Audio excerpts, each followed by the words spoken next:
Olá pessoal, sou Regis Guener, jornalista aqui de Bento Gonçalves e estou tendo a honra de sentar nessa cadeira aqui, ó.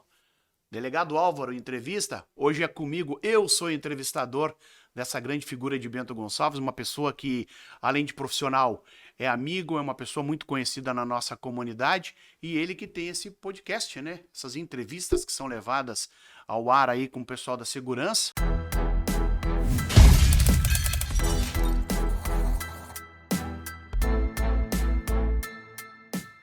E hoje a gente está invertendo esse bate-papo, né, Álvaro? É isso aí. Então, em primeiro lugar, obrigado pelo teu convite, muito legal eu estar sentado aqui te fazendo essas perguntas, né?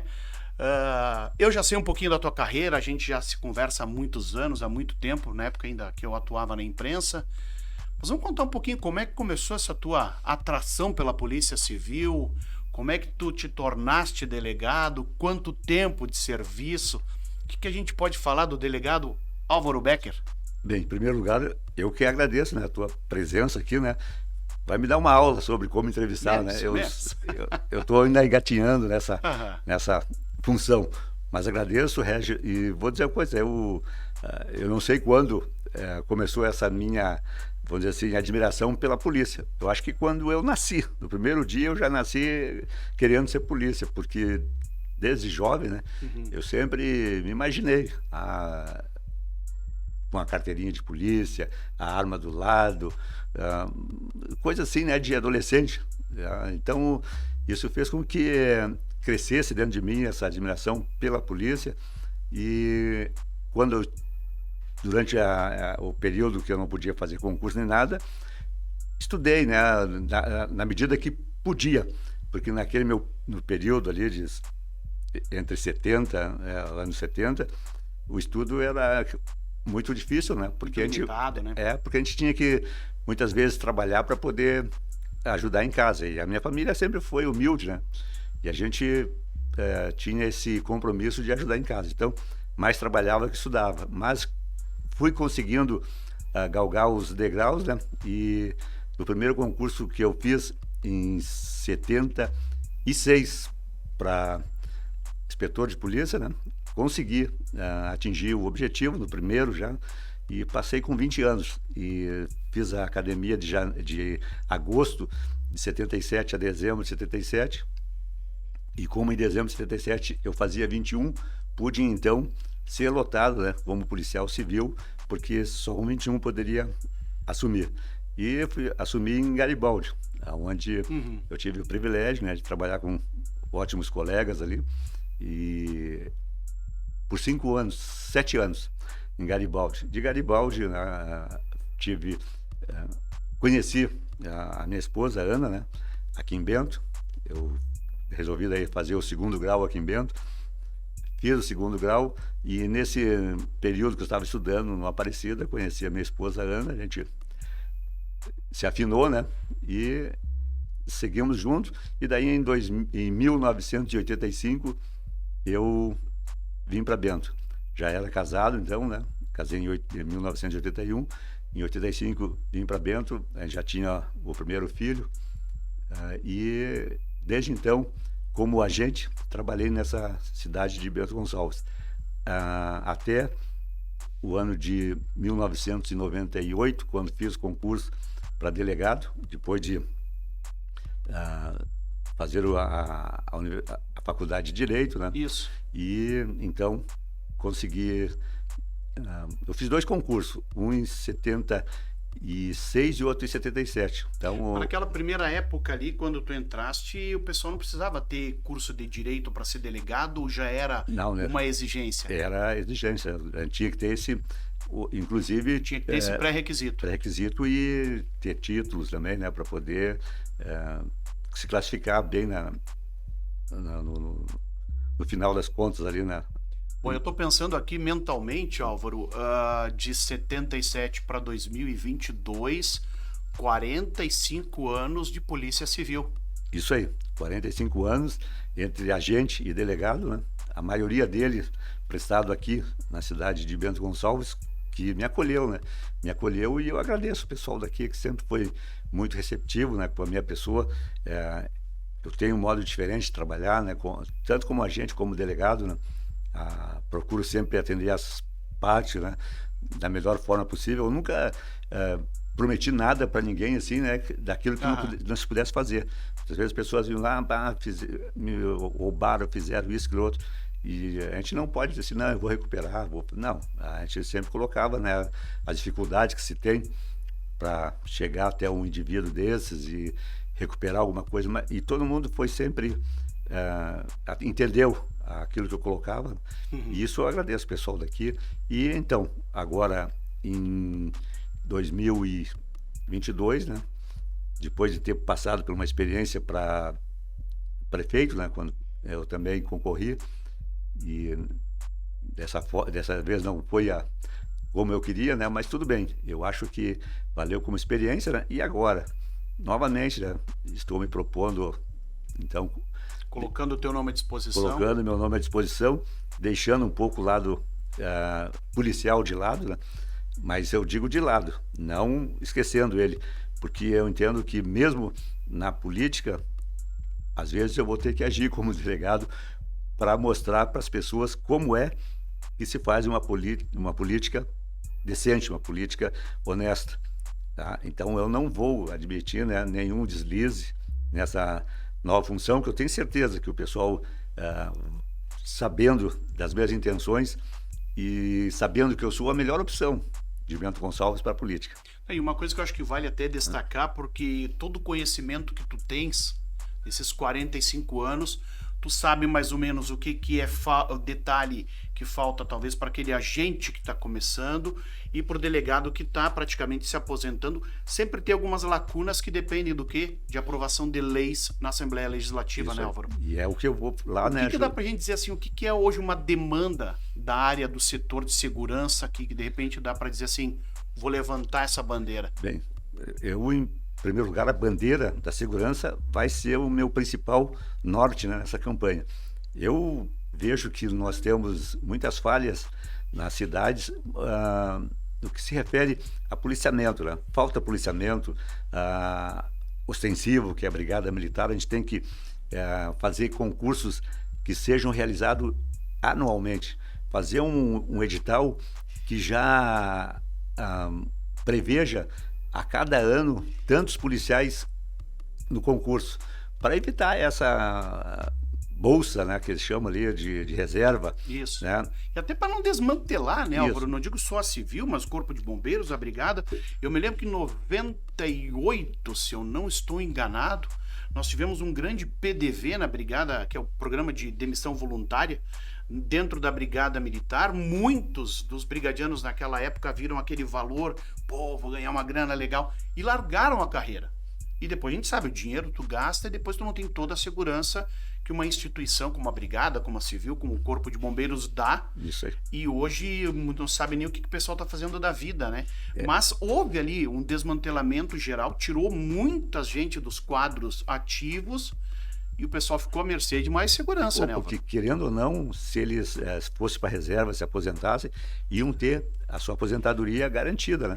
E com o PDV, foi aquele dinheirinho que ganharam ali, e que não era muita coisa, né? Mas pelo momento parecia ser um bolão, né? E gastaram, e depois não tinham aposentadoria e não tinham mais a sua profissão. E isso acarretou, né, vários problemas naquelas pessoas que eram até então policiais e que depois se viram mais um desempregado. E eu tenho certeza que isso fez com que muitas pessoas até ficassem desgostosos com a própria situação da segurança, porque lá foi um monte de gente para fora, diminuiu um monte, né? E além disso, todo ano se aposenta mais na segurança do que entra nos concursos. Então, se fizermos, como eu estou falando, todo ano um concurso de X homens para a Brigada, X homens para a Polícia Civil, X homens para Corpo de Bombeiro, agentes penitenciários, nós vamos demorar ainda de 10 a 15 anos para repor toda essa falta de pessoas. Isso nós temos que ter alguém, né, lá dentro da Assembleia que faça isso, que lute por essa classe, né, que hoje muitas vezes o pessoal tem que se desdobrar a fazer da tripa coração, e eu sei disso, porque até então eu trabalhava com o pessoal e tinha que fazer 2, 3 operações, e de manhã, de tarde, de noite, e no outro dia tem que trabalhar de novo. E então, muitas vezes sem um equipamento que pudesse te dar uma certa proteção, sem, né? sem equipamento adequado, Exato. tanto armamento como equipamento de segurança. Muitas vezes a gente saía com o colete vencido. Então, ultimamente, parece que estão regulando melhor, mas passei por período que o nosso colete era feito de filme de raio-x.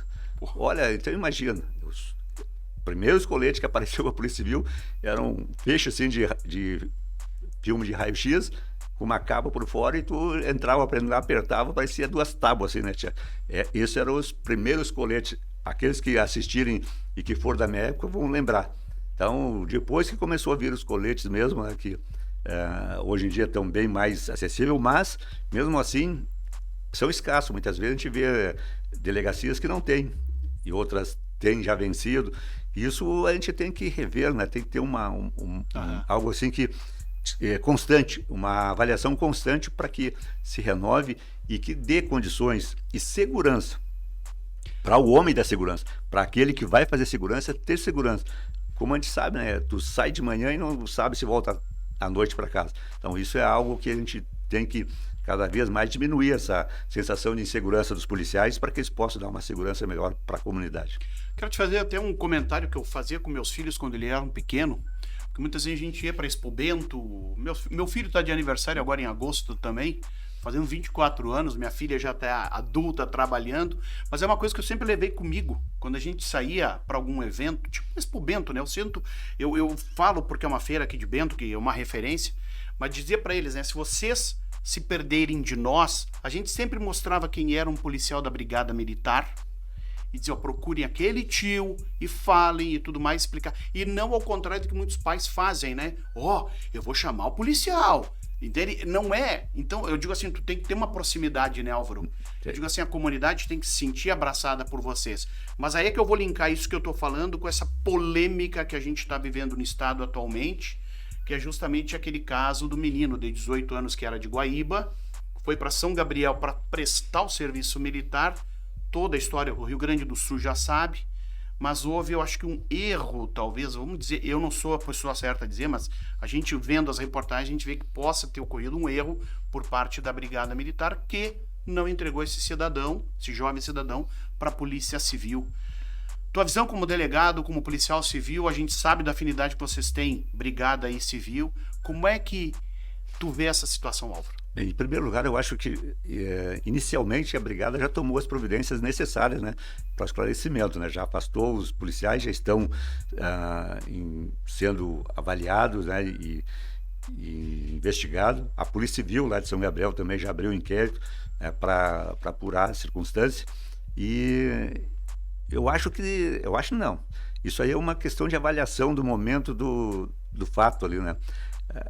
Ocorreu a ocorrência, deu ocorrência, a pessoa chamou, o pessoal veio ali, né, e viu uma pessoa estranha de fora, né, não sei se ele se identificou ou não, o que aconteceu, e daqueles casos assim que acontece, né, eu não vou estar dizendo... A gente não pode julgar no momento, porque, né, a gente nem estava lá, né, para saber o que pode ter acontecido naquele momento. Mas eu entendo que provavelmente houve um excesso, né, na atuação dos brigadianos, mas não porque eles quisessem isso aí, assumir esse homicídio, por ninguém dá em sã consciência policial que é isso. Então, mas pode ter ocorrido e talvez eles sejam um pouco inexperientes, né?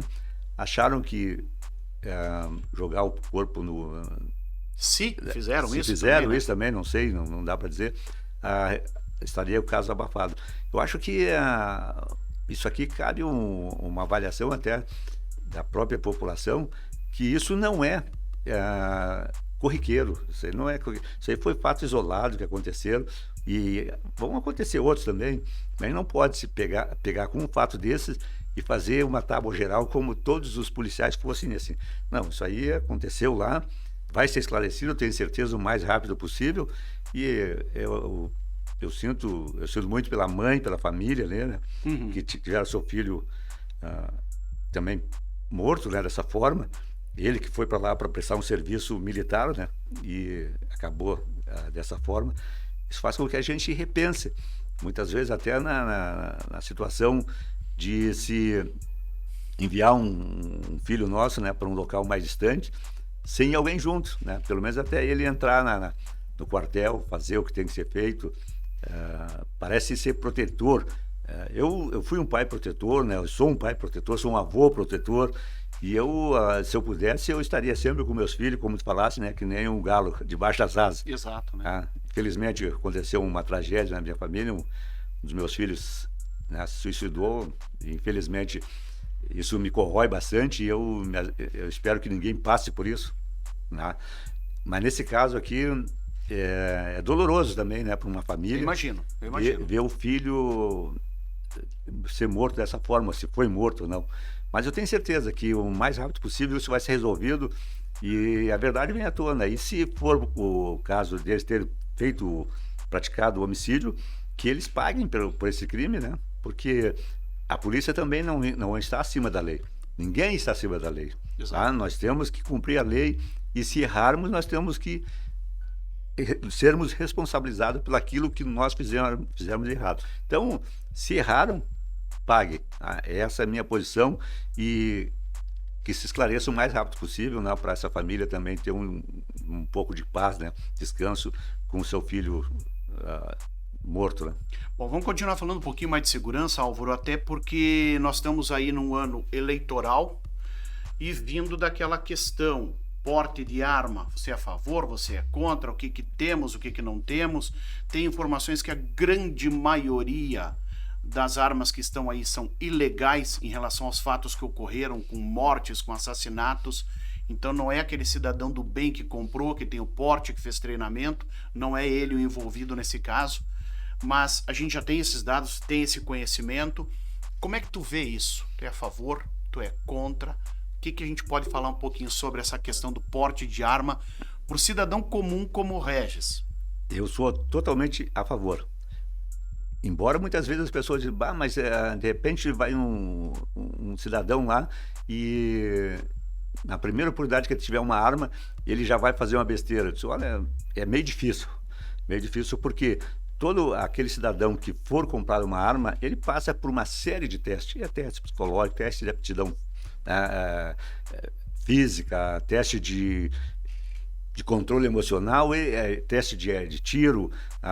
Tem muitas pessoas que não conseguem escutar o tiro, então são pessoas que não têm condições de ter uma arma. Então tudo isso é avaliado, e as pessoas que recebem o porte ou a posse da arma, diferença, né? Tu vai comprar uma arma, tu recebe a posse dela, tu leva para casa registrada, e se tu tem um sítio lá no interior, tu pode andar na rua lá, dentro do pátio, né? Da propriedade que tá valendo.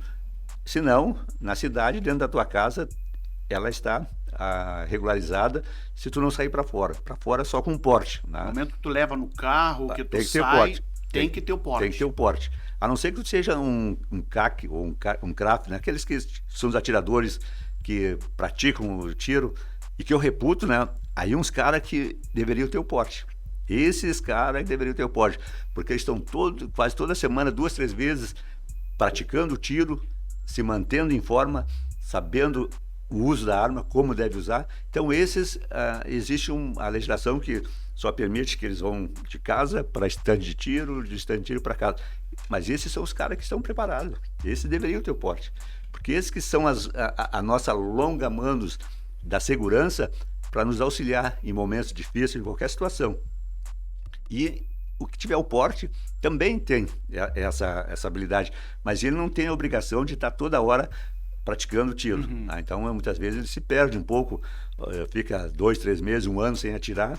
Quando vai atirar de novo, né, já não tem mais aquele ímpeto, né, que teve quando fez o curso, que o instrutor estimulou ele, agitou ele sob pressão, né, fez todo aquele esquema que tem que ser feito ali de atira, não atira, vai, esse é uma vítima, aquele não é vítima. Então isso aí tudo vai se perdendo, né, se tu não praticar. Eu fico até pensando, porque nós temos a gurizada que vai pro exército, né? Jovens como aquele menino, recém completou 18 anos, ele vai passar por uma instrução no exército, ele vai aprender tipo de armamento, enfim, né? Ele vai aprender a atirar, mas nem porque a gente não vê casos de matança dentro de um batalhão, dentro de, né?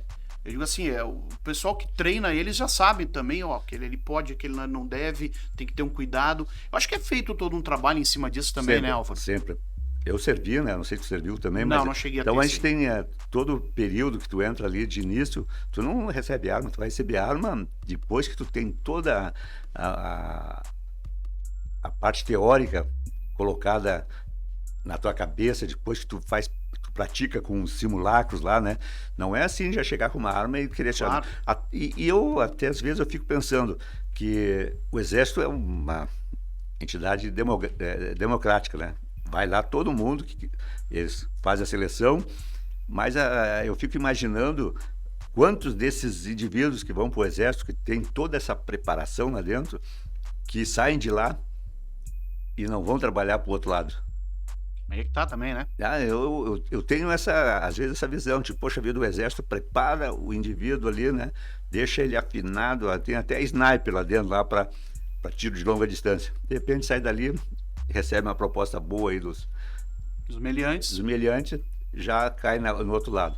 Mas isso aí cabe a outras pessoas investigarem, né? Mas eu como delegado, né, eu sempre fico com o pé atrás, porque a gente sabe que existe essa busca por esses caras, né, preparados, e em alguns estados a gente sabe que eles colocam o pessoal lá dentro para aprender e depois voltar para fora e trabalhar com Acho que até cabe a gente linkar um pouquinho sobre isso, Álvaro. Claro que não é um trabalho que de repente, se eleito, tu vai poder fazer, porque tu vai atuar na Assembleia Legislativa, né? Caberia lá em Brasília.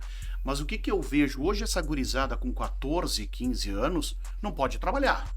Não pode ter carteira assinada. Eles têm só aquele menor aprendiz, aquele negócio todo. Mas eles querem, de repente, ter um dinheirinho para comprar um tênis, para comprar uma roupa, um jeans, sair com um amigo no final de semana e ficam limitados. E o que acontece muitas vezes? O crime busca essa gurizada. E aí a gente vê muitas vezes o que acontece depois. E aí é que ele prende e solta, né? Porque são menores, tu não pode prender, tu tem que apreender. E até nisso a justiça tem que mudar um pouco essa questão de leis, desse prende e solta aí, que realmente, não digo só nesse caso envolvendo os jovens, mas tem N histórias que a gente pode relatar aqui do prende e solta e que não surte um efeito real, um efeito imediato, né? Essa tua colocação é muito boa, porque o menor, que eu digo assim, é aquele que tem a tendência a praticar o mal, né, que já pela convivência ou, sabe, por estar sendo requisitado pelo tráfico, já começa cedo a ter uma arma na mão, a dirigir, não vai para a escola. Essas pessoas, esses jovens, eu não vejo assim um controle neles. Se fala, o conselho tem que estar em cima, mas o conselho é um órgão assim que não tem poder de polícia para andar armado em alguns lugares, né, e poder se defender quando for no local de risco, né, de conflito. E daí eles não vão, né, porque é a vida deles também que está em jogo. Mas a gente sabe que muitos jovens que são requisitados, já de 14, 15 anos, já estão aí com arma na mão, com veículo. E por que então não se muda a legislação alterando as idades para que eles recebam uma punição diferenciada? Não precisa ser igual a do adulto, vamos dizer assim, que é o de 18 anos, mas vamos dizer assim, de 15, 16, 17, 18 anos, 17 anos e 18 anos incompleto, que ele receba a metade da pena que está prevista para aquele crime que ele cometeu. Porque muitas vezes está sabendo, apesar de ser menor, ele sabe o que ele está fazendo, né?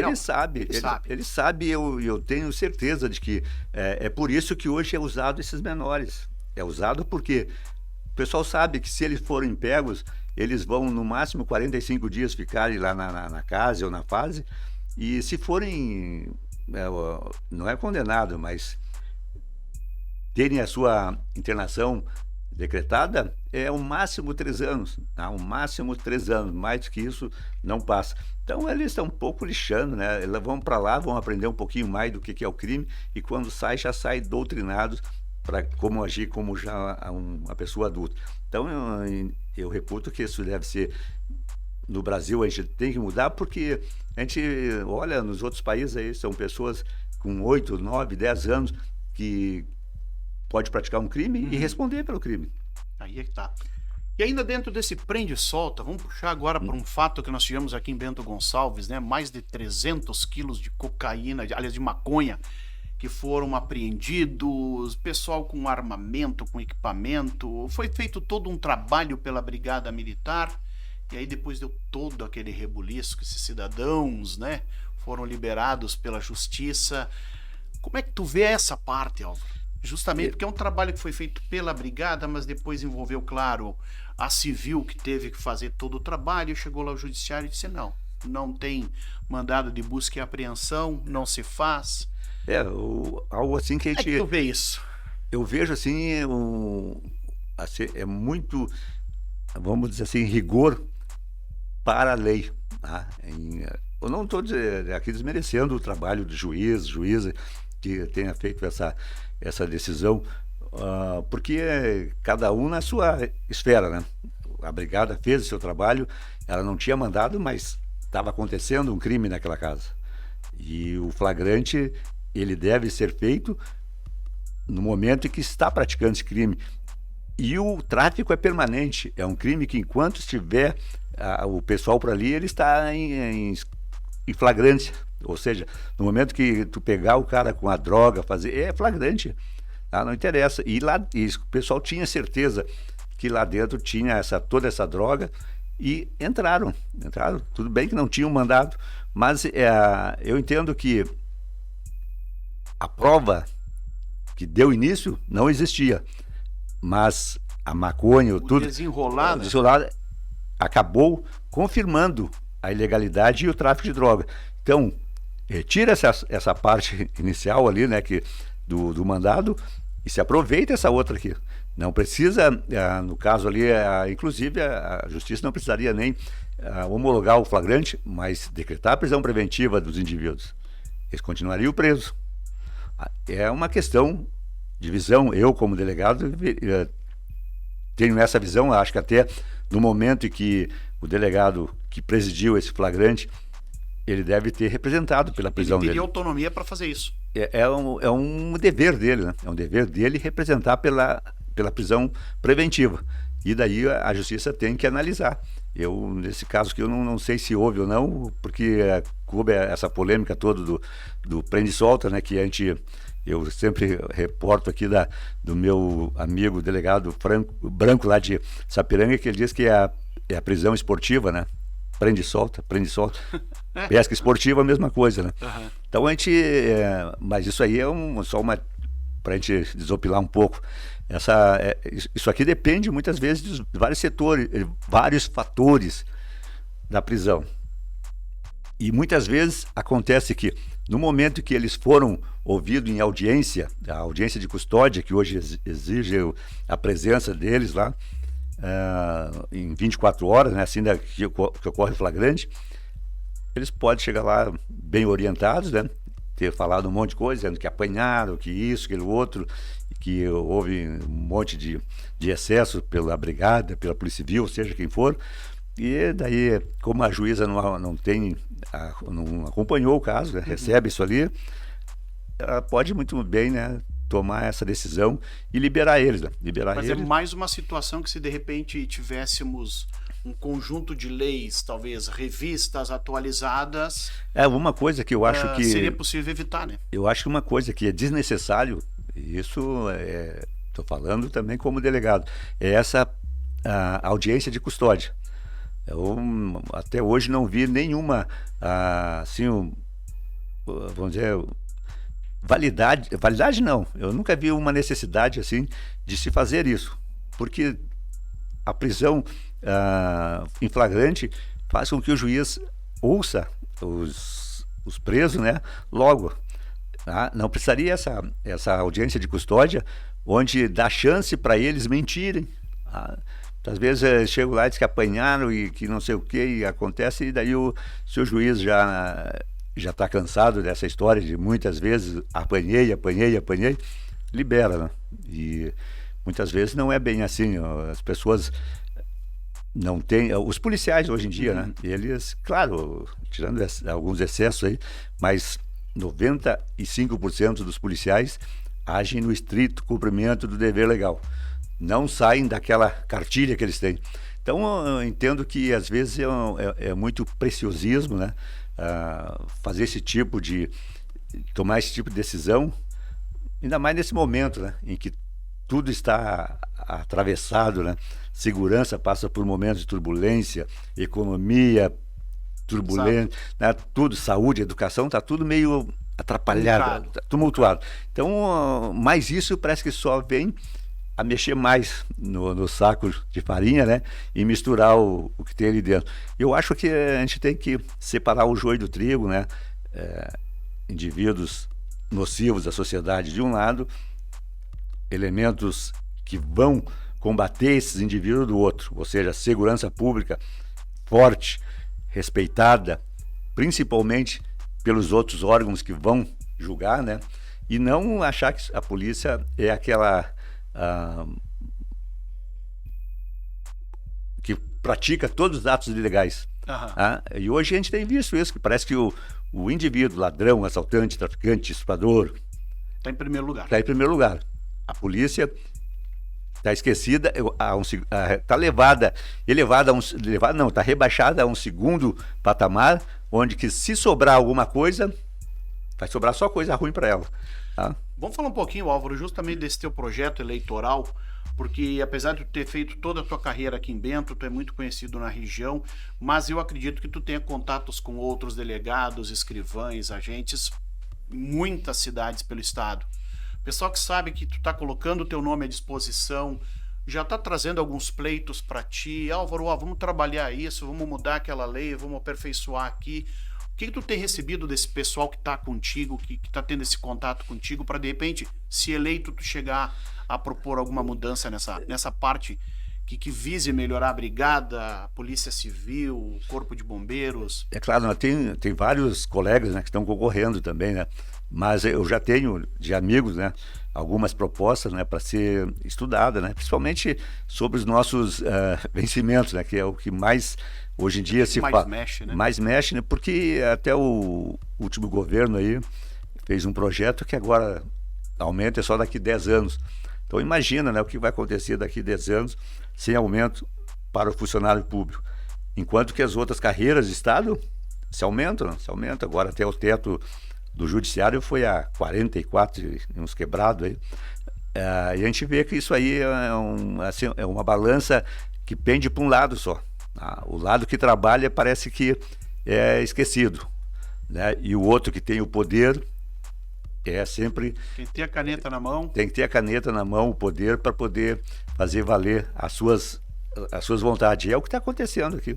Querendo ou não, nós policiais não temos nem um representante lá na Assembleia que possa brigar por nós, para botar os pingos nos is. É isso que nós precisamos rever, nós, a classe policial.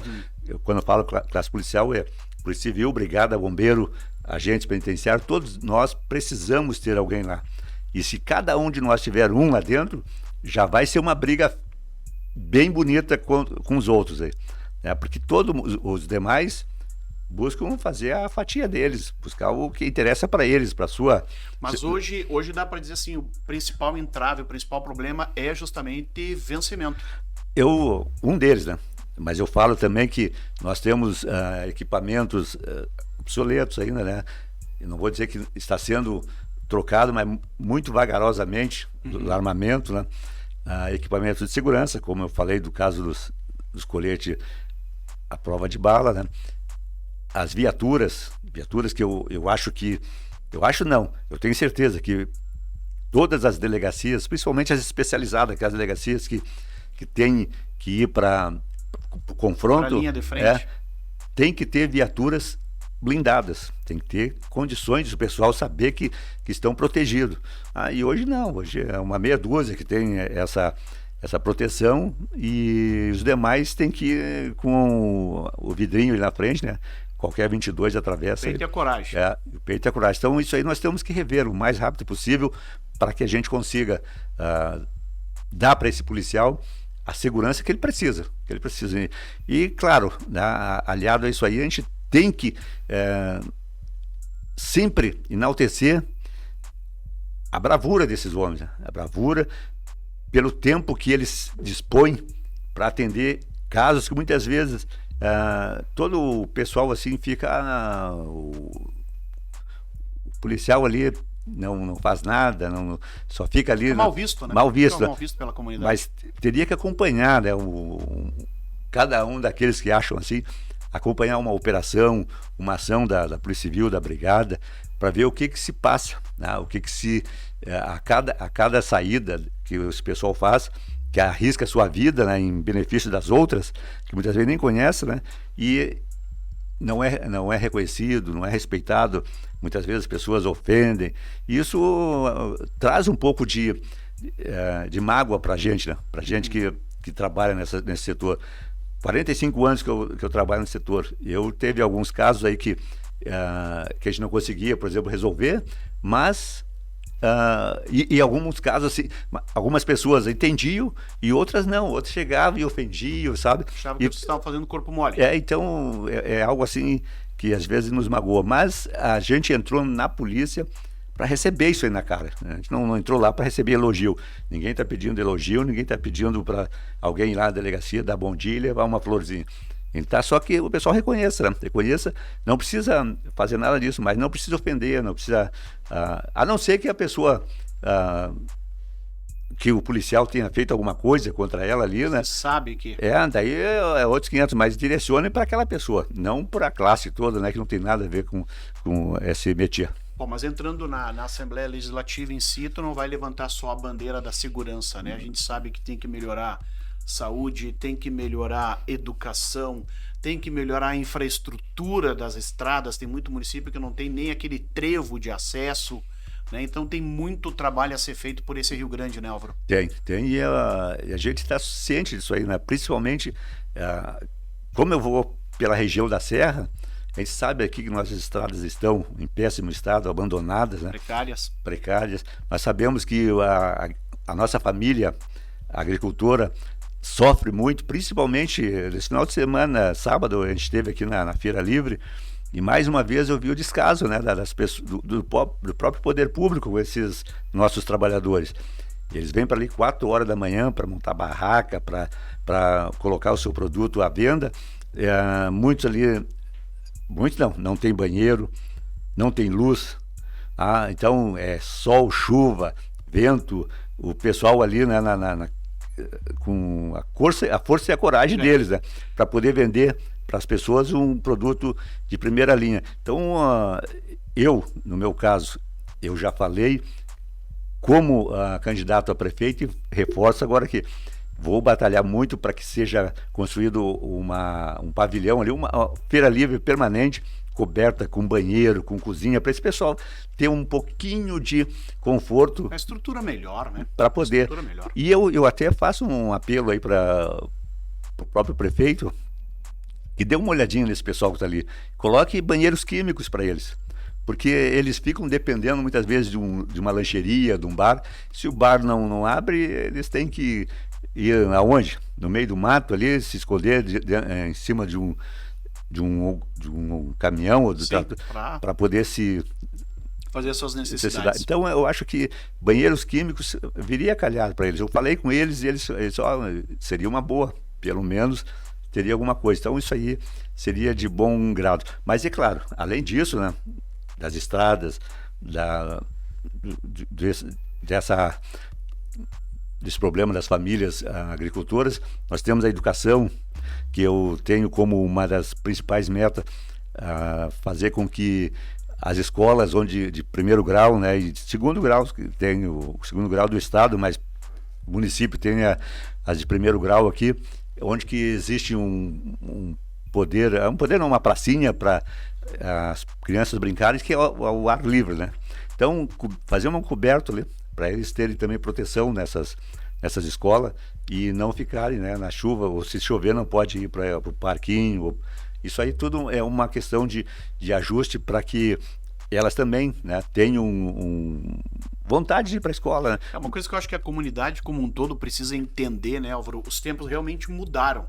Uma vez tu tinha um pai que trabalhava, uma mãe que ficava em casa cuidando dos filhos, então tu não tinha aquela necessidade de repente deixar o teu filho em turno integral na escola, com raros casos, né? Hoje, graças a Deus, a mulher trabalha, o marido trabalha, as famílias precisam se manter e aí a necessidade de ter uma escola e proporcionalmente a isso aí que a gente vê muitos casos de gurizada se desviando na vida, se envolvendo com N situações irregulares, e agora a gente está com essa implantação da escola cívico-militar, que muitos estão interpretando que vão virar um exército dentro da escola. Não, né? É uma coisa que eu digo, eu tenho saudades, graças a Deus que eu pude viver, a disciplina de educação moral e cívica. O SPB. E o SPB também, né? Que pelo menos no SPB tu aprendi o que é uma organização político-partidária, a divisão, o que é um deputado, o que é um senador, o que é um vereador, o que é o prefeito. Isso. A gente tinha essa noção. Hoje em dia foram retiradas essas duas disciplinas e a gurizada não sabe. Não. O que faz um prefeito? Não sabe. Onde é que é a Câmara de Vereadores? Quem é o que presidente? Faz um deputado estadual? Tu deve ter recebido várias demandas até agora concorrendo a deputado estadual, mas os caras querem coisa lá de Brasília, que não vai caber a ti, né, Álvaro? Então, eu digo assim, ó, se perdeu muito isso, sabe? Perdão. Então, acho que é importante, de repente, até retomar. E aí eu te perguntar justamente essa questão da educação. Como é que tu vê essa questão da escola cívico-militar? Eu acho que eu acho não. Esse negócio de acho não. Eu tenho certeza que se tivermos uma escola cívico-militar em todas as cidades, vai ser o modelo para as demais escolas, né, buscarem melhorias. Porque onde há uma escola cívico-militar, seus alunos são melhores classificados em qualquer prova que saem, por aí, qualquer concurso que se apresente, porque a organização, essa escola é diferente da escola militar. Tem a escola militar, onde também se vai, daí já entra lá com 16 anos, lá já se prepara para uma carreira militar. Isso. Mas essa cívico-militar é unicamente uma organização pautada na disciplina e hierarquia, né? Com visão de civismo, e o militar é só para o pessoal saber que eles estão com o uniforme organizados lá em turma, mas que não vão precisar estar batendo continência. Fazer entender aquela gurizada assim, aqui, todo mundo tem um limite, né? É um limite, é isso aí. Sabe? A tua liberdade vai até onde começa do teu colega, que hoje muitas vezes isso simplesmente se perdeu, né? E aí a gente vê as bagunças todas nas escolas, professoras que são, ao invés de ser aquela referência para o aluno, elas acabam sendo xingadas, desvalorizadas. E é uma coisa que tem que se reverter, né? Tem que se reverter. Eu acho que o corpo docente, né, deve ser revisto, né, para que os professores sejam mais capacitados para atender esse tipo de alunos novos que estão aí nessa... Porque nós temos uma mudança muito grande, né, na cultura, na educação dessas crianças, e os professores têm que estar um pouquinho mais preparados para esse atendimento. E, ao mesmo tempo, né, a gente tem que valorizar mais os professores. A gente sabe que a classe de professores é uma classe muito castigada. Sempre se fala em melhorar para eles, mas nunca se melhora. Nem o básico, que é obrigatório, muitas vezes recebe. Então isso aí tem que ser muito bem estudado, né? Eu serei uma andorinha para levantar essa bandeira, mas vou levantar, né? Porque eu tenho uma nora. Aliás, tinha duas noras aí que são professoras, né? E elas sempre relatam aí, né, dessa situação, né, que vive o professor. E pelo desrespeito, né, dentro da sala de aula, por muitos jovens aí, né, que se acham filhinho desse ou daquele, dão carteiraço. Né? Dão uns carteiraços. Então, acabar com esse tipo de carteiraço, né? O cara que deu o carteiraço, que receba de volta outro carteiraço. E que a diretora, a professora, não tenha medo do pai que vai lá e diz, não, porque eu sou fulano de tal, tu vai ver. Sabe com quem que tu tá Poxa lidando? Poxa vida, eu acho que ele que não sabe, né? Que se ele tem alguma coisa hoje, ele dependeu no professor lá no início. Exato. Né? Toda e qualquer profissão ela hoje em dia, ela precisa ter início com o professor. E o professor é o mestre inicial de qualquer um. Não da educação, do ensino. Mas ele é o primordial. É o primordial. Sabe? É para aprender a ler, para aprender a escrever, para ser alguém na vida, tu depende de um professor. De um professor. Então acho que não é só o governo estadual, digamos, tu te elegendo, mas depende de Brasília, depende principalmente dos municípios que detêm a educação básica, investir no professor, né? Acho que é importante isso. Isso é importante. E na saúde, né? Na saúde a gente sabe que nós temos problemas. Aqui em Bento, a gente sabe do Hospital do Trabalhador ali, que é um hospital que é de longa data vem se arrastando isso aí. A gente precisa fazer com que ele saia do imaginário e seja real, né? E isso com certeza, com o apoio que eu tenho dos deputados federais, né, a gente vai conseguir verba para dar um suporte ali e acabar de uma vez com essa celeuma, né? E inaugurar o mais rápido possível esse hospital para que atenda as pessoas. Precisa, né? Precisa, porque a gente tem visto, vai ali na UPA, aquelas filas, aquele monte de gente ali. E Bento Gonçalves, com mais de 120 mil habitantes, tem um único hospital. Um único. Eu acho que uma cidade no porte de Bento Gonçalves, acho que deve ser um caso único no estado. Deve ser. Sabe? Porque então precisaríamos de mais um hospital, com certeza. E assim, né? E remodelar todas essas unidades básicas de saúde, né? Porque também a gente vê muitos problemas, né? Falta de médicos, falta vários profissionais. Isso aí, claro, talvez até esteja já ultrapassando a seara que eu me permite, mas são coisas que se pode cobrar. É que tem muito trabalho a ser feito. Tem, né? E eu tenho certeza que a gente sentando com o prefeito, conversando, a gente tem um norte para seguir. Tem um norte e um ajuda daqui e outro ajuda de lá, a gente consegue colocar nos trilhos. Não tudo, mas aquilo que for necessário.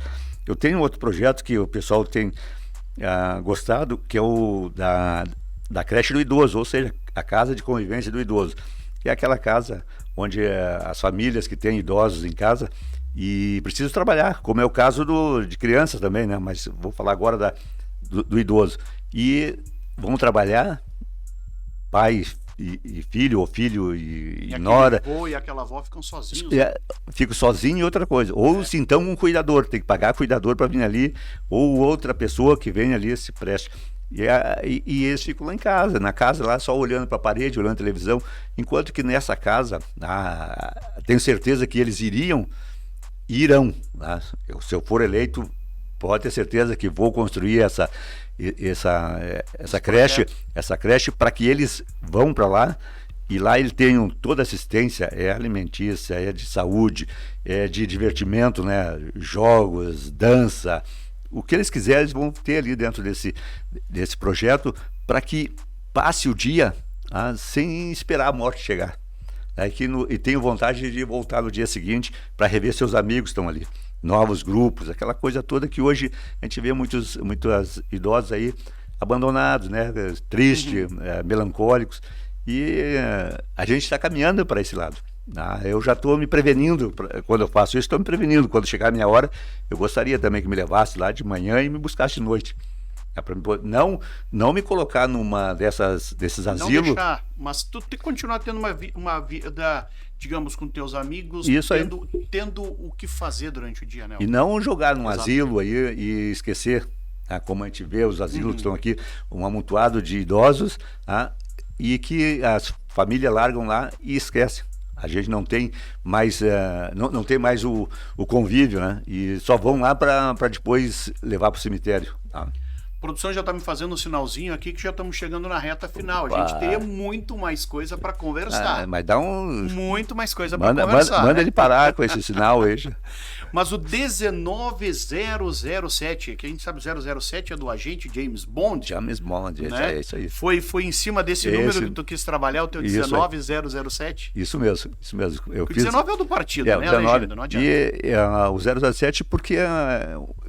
Lembra a segurança? Eu era um fã, né, do 007 e lembra a segurança, né, lembra a luta pelo bem.